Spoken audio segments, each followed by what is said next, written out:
design of BCD2 7-segment decoder, what value was initialized to display 9? So ஒரு BCD2 7-segment decoder வந்து நம்ம design பண்ணுறோம். So ஒரு 9ங்கிற value வந்து டிஸ்பிளே பண்ணுறதுக்கு என்ன வேல்யூஸ் வந்து இனிஷியலைஸ் பண்ணணும் அப்படின்னு கேட்டிருக்கிறாங்க. ஓகே, ஸோ நமக்கு வந்து இதுதான் வந்து ஒரு 7-segment டிஸ்பிளே. இதில் பார்த்தீங்கன்னா இது இந்த மாதிரி கிளாக் வைஸில் நம்ம நம்பர் பண்ணணும். ஸோ இது A, B, C, D, E, F, இங்கே கீழே சென்டரில் உள்ளது G அப்படின்னு நம்ம நேம் பண்ணியிருக்கிறோம். ஓகேவா, இதோட ட்ரூத் டேபிள் நான் எழுதியிருக்கிறேன். இது வந்து BCD. ஓகே, BCDங்கிறது 4 பிட்ஸ் இருக்கும் 0 to 9 வர. ஸோ இதில் வந்து கொஞ்சம் தான் நான் எழுதியிருக்கிறேன். 0, இது வந்து 0க்கு, இது 1, 2, இது 9. ஓகே, இது வரைக்கும் மட்டும் நான் ஜஸ்ட் காட்டியிருக்கிறேன். இது வந்து இந்த டிஸ்பிளேல என்ன வேல்யூஸ்லாம் வந்து இனிஷியலைஸ் ஆகணும் அப்படின்னு எழுதியிருக்கிறோம். இதான் வந்து ட்ரூத் டேபிள். இது வந்து 7-segment டிஸ்பிளே. அதில் உள்ள வேல்யூ எதெல்லாம் இனிஷியலைஸ் ஆகணும் அப்படின்னு நம்ம பார்க்கணும். இப்போ 0 0 0 0னா என்னன்னு தெரியும், டெசிமல் ஈக்குவலண்ட் 0 அப்படின்னு தெரியும். அப்போ இந்த 7-segment டிஸ்பிளேல 0 அப்படிங்கிறது இது ஃபுல்லாக இந்த மாதிரி டிஸ்பிளே ஆகும் இல்லையா. 0 அப்படின்னா இதெல்லாம் ஆக்டிவேட் ஆகும். ஒன்லி G மட்டும் வராது, மீதி எல்லாமே ஆக்டிவேட் ஆகும். அப்படின்னா தான் 0. அப்போ Gல மட்டும் 0 போட்டுட்டு மீதி எல்லாம் 1. ஓகே, அடுத்து 1 0 0 0 1னா என்னது 1. 1ங்கிறது எப்படி வரும், இந்த BCல மட்டும்தான் டிஸ்பிளே இருக்கும். அப்போ BCல மட்டும் 1 போட்டுட்டு மீதி எல்லாம் 0. So same thing. ஸோ அதே மாதிரி எல்லாத்துக்குமே அந்த மாதிரி தான் எழுதணும். இங்கே கீழே வந்து நம்மளுக்கு 9க்கு நான் காட்டியிருக்கிறேன். ஏன்னா நம்ம கொஸ்டினில் 9க்கு தான் கேட்டிருக்காங்க. 9ஓட BCD ஈக்குவலண்ட் 1 0 0 1. ஓகேவா, ஸோ 9 அப்படிங்கிறது எப்படி இருக்கும், இந்த பார்ட் இப்படி டிஸ்பிளேயாக இருக்கும் இல்லையா. டிஜிட்டல் டிஸ்பிளேல நம்மளுக்கு எப்படி காட்டுமோ அந்த மாதிரி தான் இந்த மாதிரி டிஜிட்டல் டிஸ்பிளேல இருக்கும். ஒன்லி நம்மளுக்கு என்ன இல்லை, E மட்டும்தான் வந்து எனேபிள் ஆகாது, மீதி எல்லாமே வந்து எனேபிள் ஆயிருக்கு. ஸோ அப்போ ஈல மட்டும் 0 போட்டுட்டு மீதி எல்லாமே வந்து 1. ஓகே, நம்மளுக்கு ஆப்ஷன்ஸ் என்ன கொடுத்துருக்குறாங்கன்னா இதோட ஹெக்ஸா ஈக்குவலண்ட் தான் கேட்டிருக்காங்க. ஸோ நம்மளுக்கு இனிஷியலைஸ் ஆகிற வேல்யூ 9க்கு இனிஷியலைஸ் ஆகிற வேல்யூ வந்து என்னன்னா 1 1 1 1 0 1 1. ஈயை தவிர மீதி எல்லாமே எனேபிள் ஆயிருக்கும். ஸோ ஈயை தவிர மீதி எல்லாமே நம்மளுக்கு வந்து எனேபிள் ஆயிருக்கும். ஸோ இதோட ஹெக்ஸா ஈக்குவலண்ட் நம்ம கண்டுபிடிக்கணும். ஓகேவா, அப்போ என்ன பண்ணணும்னா இந்த லாஸ்ட்லேருந்து ரைட் எண்டில் இருந்து 4 பிட்ஸாக நம்ம வந்து ஜாயின் பண்ணணும். ஸோ இங்கே வந்து 3 பிட்ஸ் தான் இருக்குது. அப்போ முன்னாடி ஒரு 0 சேர்த்துக்கலாம். ஓகேவா, அப்போ இதோட வேல்யூ என்னது 7. இதோட டெசிமல் ஈக்குவலண்ட் எழுதுறேன். இது 101ஓட டெசிமல் ஈக்குவலண்ட் வந்து B. So H. This is the answer. இதில் Hங்கிறது hexadecimal number. Okay, so இதோட ஹெக்ஸா ஈக்குவலண்ட் என்ன கிடைச்சிருக்கு 7BH. ஓகே, ஸோ இது வந்து ஆப்ஷன்ஸில் வந்து இல்லை, அதனால இந்த கொஷினுக்கு வந்து ஆன்சர் கீழே ஸ்டார்னு மென்ஷன் பண்ணியிருப்பாங்க. ஸோ கரெக்ட் ஆன்சர் என்னது 7BH.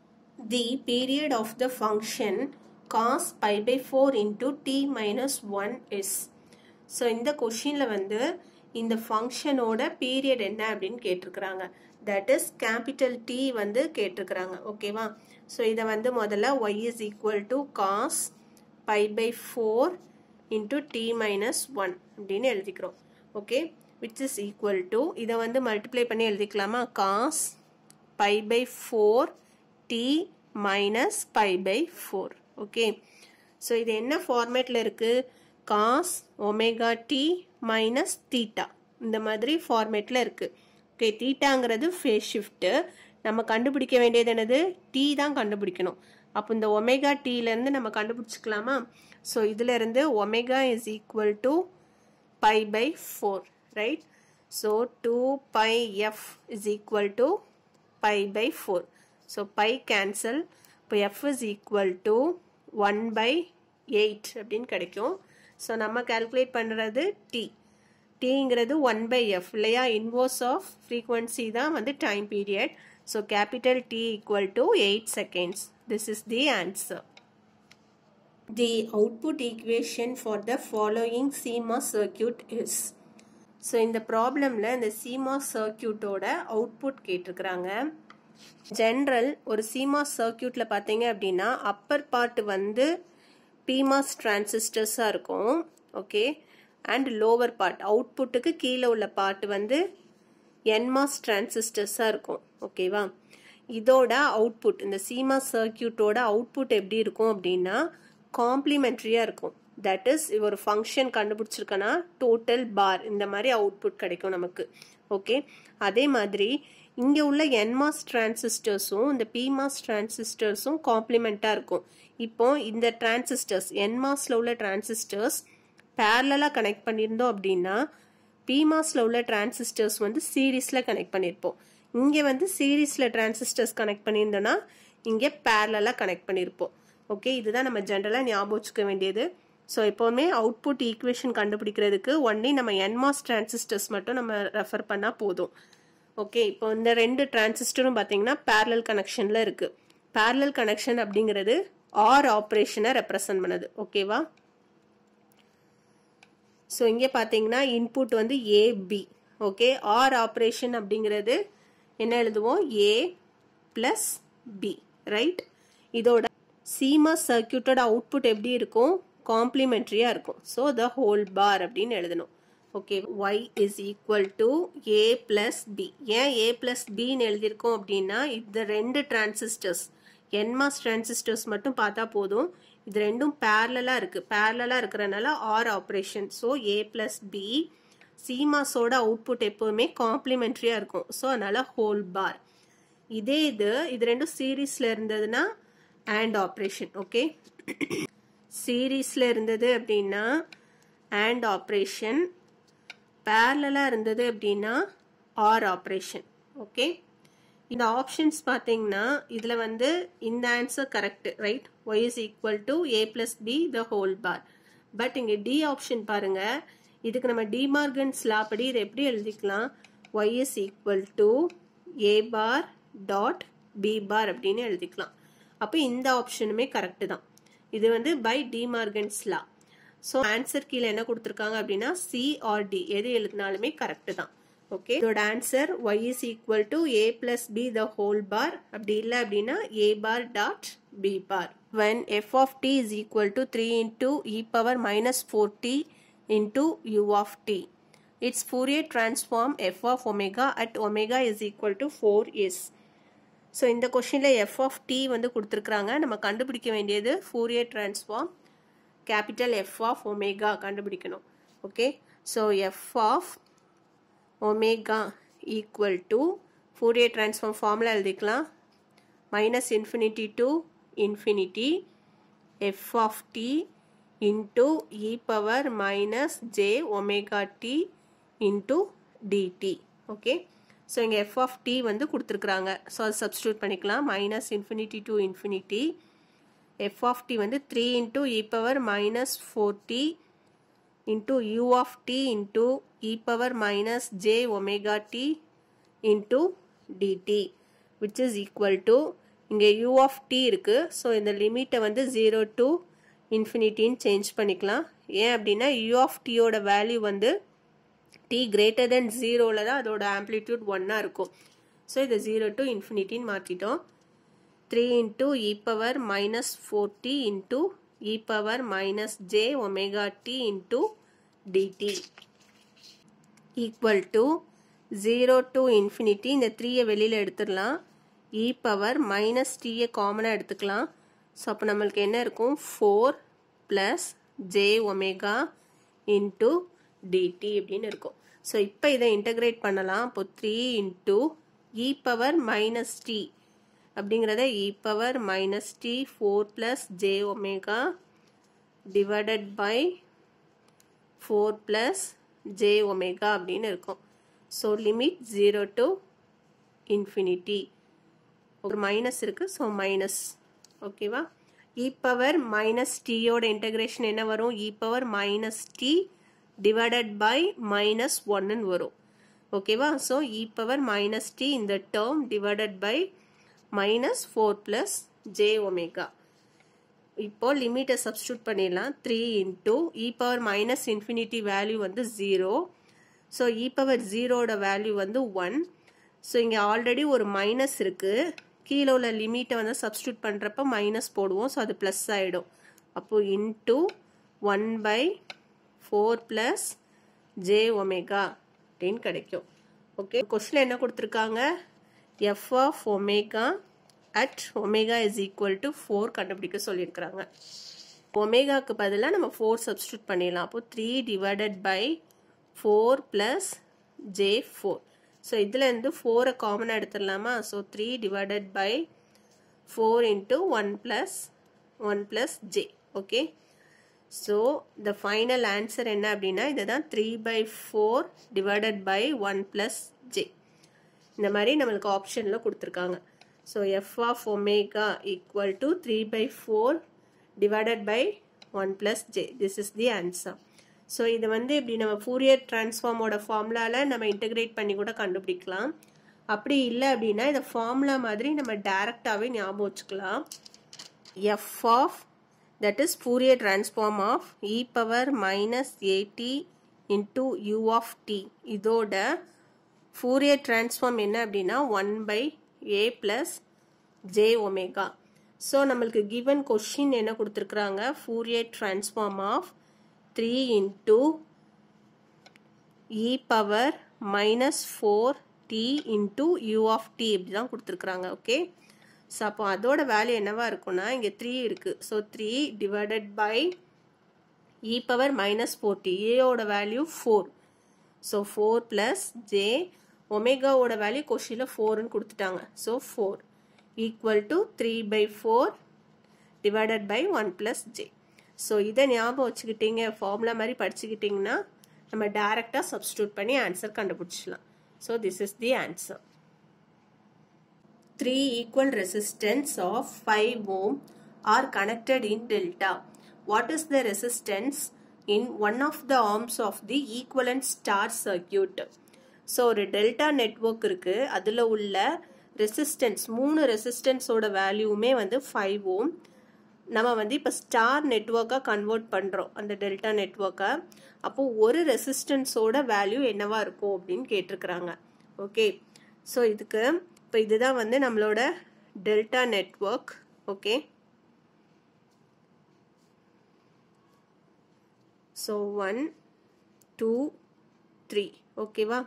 இது வந்து ஏ பி சி அப்படின்னு நேம் பண்ணியிருக்கோம். இது டெல்டா நெட்வொர்க். இந்த ரெசிஸ்டன்ஸ் எல்லா ரெசிஸ்டன்ஸுமே ஈக்குவல் வேல்யூ தான் அப்படின்னு சொல்லியிருக்கிறாங்க.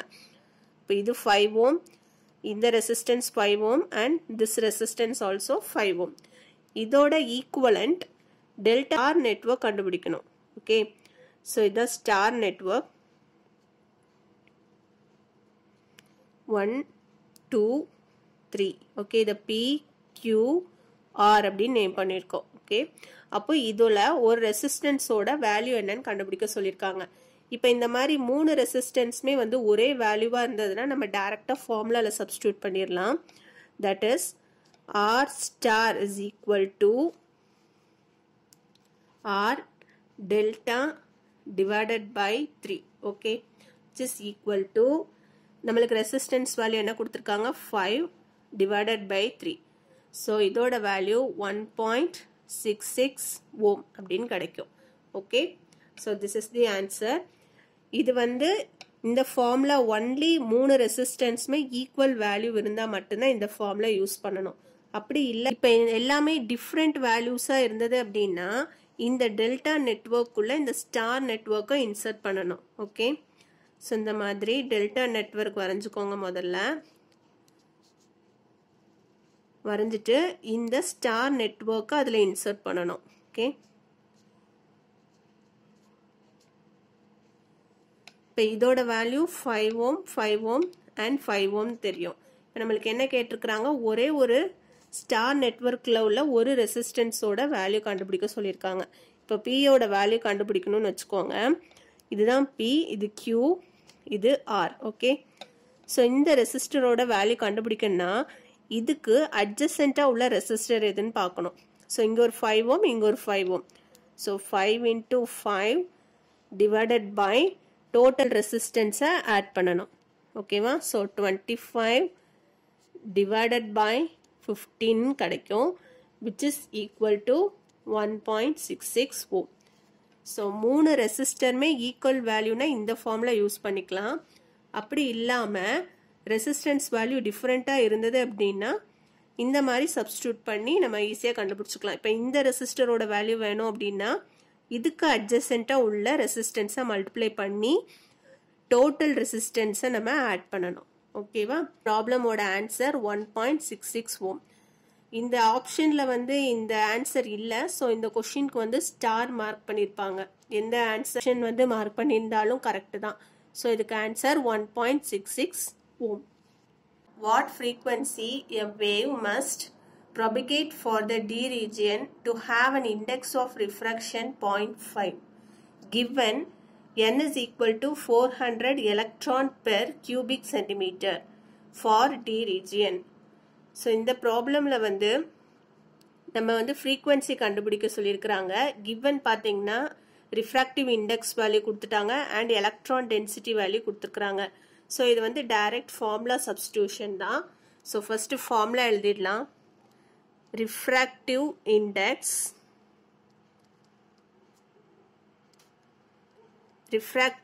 Index small n is equal to 1 minus 81n divided by f square the whole power 1 by 2. Okay, this is refractive index oda formula. n is equal to root of 1 minus 81n divided by f square. இல்ல root தான் நம்ம 1 by 2 அப்படின்னு எழுதியிருக்கிறோம். இல்ல n capital N அப்படிங்கிறது electron density. இந்த f ஓட value தான் நம்ம கண்டுபிடிக்கணும். ஓகே, ஸோ முதல்ல இந்த என்னோடது வேல்யூ எப்படி இருக்கும் அப்படின்னா மீட்டர் கியூப்ல இருக்கும். பட் இந்த கொஷினில் வந்து நம்மளுக்கு சென்டிமீட்டர் கியூப்ல கொடுத்துருக்காங்க. ஸோ முதல்ல அதை கன்வெர்ட் பண்ணிக்கலாம். So n is equal to 400 electron per centimetre cube அப்படின்னு கொடுத்துருக்குறாங்க. ஸோ இதை வந்து நம்ம மீட்டர் கியூபாக கன்வெர்ட் பண்ணிக்கலாம். ஸோ 400 எலக்ட்ரான்ஸ் பெர் சென்டிமீட்டருங்கிறது 10 to the power -2 metre cube இல்லையா? கியூபிக் சென்டிமீட்டர்னால 10 to the power -2 the whole cube. Okay, cubic centimetre அப்படிங்கிறனால 10 to the power -2 the whole cube அப்படின்னு எழுதியிருக்கோம். which is equal to 400 electrons. இது வந்து -6 இருக்கும். அப்போ into 10 to the power +6 per meter cube அப்படின்னு நம்ம கன்வெர்ட் பண்ணிக்கிறோம். ஸோ இதை வந்து இப்போ சப்ஸ்டியூட் பண்ணலாம். என்னோட வேல்யூ இண்டெக்ஸ் ஆஃப் ரிஃப்ராக்ஷன் வந்து 0.5 கொடுத்துருக்குறாங்க. So 0.5 equal to 1 minus 81 into என்னோட value 400 into 10 to the power 6. Okay, divided by f square the whole power 1 by 2. Okay, so இதை வந்து இப்போ நம்ம ஸ்கொயர் பண்ணிக்கலாம். ஸ்கொயர் பண்ணனா இது 0.25 equal to இங்கே பார்த்தோன்னா f square minus 81 into 400 into 10 to the power 6 divided by f square அப்படின்னு கிடைக்கும். ஓகே, ஸோ இதை இங்கே மூவ் பண்ணிடலாம். மூவ் பண்ணிட்டு இதையும் இந்த f ஸ்கொயரும் இந்த சைடு கொண்டு வந்துட்டோம் அப்படின்னா 0.25 f square minus f square equal to minus இதோட வேல்யூ மல்டிப்ளை பண்ணீங்க அப்படின்னா 32400 into 10 to the power 6 அப்படின்னு கிடைக்கும். ஓகே, ஸோ இதை பார்த்தீங்கன்னா இதை மைனஸ் பண்ணுறப்போ so minus 0.75 f square is equal to minus 32400 into 10 to the power 6. Okay, so இதுலேருந்து f square equal to இந்த மைனஸ் கேன்சல் ஆகிடும். ஸோ இதை டிவைட் பண்ணோம் அப்படின்னா 43200 into 10 to the power -6 கிடைக்கும். ஓகே, ஸோ இதிலிருந்து எஃபோட வேல்யூ கால்குலேட் பண்ணோம் அப்படின்னா 207.82 கிலோஹெர்ட்ஸ் அப்படின்னு ஆன்சர் கிடைக்கும். ஸோ ஃப்ரீக்வன்சியோட value f is equal to 207.82 kilohertz. This is the answer. What is the critical frequency for reflection at vertical incidence is the maximum value of electron density is 1.24 into 10 to the power 6 per centimeter cube. So இந்த ப்ராப்ளம்ல வந்து நமக்கு electron density value கொடுத்துருக்காங்க. நம்ம கண்டுபிடிக்க வேண்டியது critical frequency. So last ப்ராப்ளம்ல root of 81n ன்னு எழுதணும் இல்லையா, that is critical frequency. So FC is equal to root of 81 into n. இதான் formula critical frequency find out பண்ணுறதுக்கு. ஸோ நமக்கு இங்கே என்னோட வேல்யூ பார்த்தீங்கன்னா சென்டிமீட்டர் கியூப்ல இருக்கு. ஓகே, இதை வந்து நம்ம மீட்டர் கியூப்ல கன்வெர்ட் பண்ணணும். ஓகே, ஸோ n என்ன கொடுத்துருக்குறாங்க, 1.24 into 10 to the power 6 per centimeter cube இப்படி இருக்கு. இதை வந்து நம்ம மீட்டர் கியூபா கன்வெர்ட் பண்ணணும். So 1.24 into 10 to the power 6 per metre கியூபா கன்வெர்ட் பண்றதுக்கு 10 to the power -2 கியூபிக் அப்படிங்கறதுனால அது whole power 3 metre cube. Okay, so அப்போ இது 10 to the power -6 அப்படின்னு கிடைக்கும். So n is equal to 1.24 into 10 to the power 6. இங்கே வந்து டிவைடட் பை ஒரு 10 to the power -6. ஸோ அதை நியூமரேட்டர்ல மூவ் பண்ணிடலாம். So into 10 to the power 6 per meter cube. Okay, this is n value. இப்போ இதில் சப்ஸ்டியூட் பண்ணிடலாம். ரூட் ஆஃப் 81 வந்து 9. So into root of 1.24 into 10 to the power 6 into 10 to the power 6. So இதில் இருந்து 9 into 10 to the power 6 into root of 1.24, right? So இதோட value calculate பண்ணோம் அப்படின்னா 10.0260 megahertz அப்படின்னு நமக்கு கிடைக்கும். Okay, this is the critical frequency.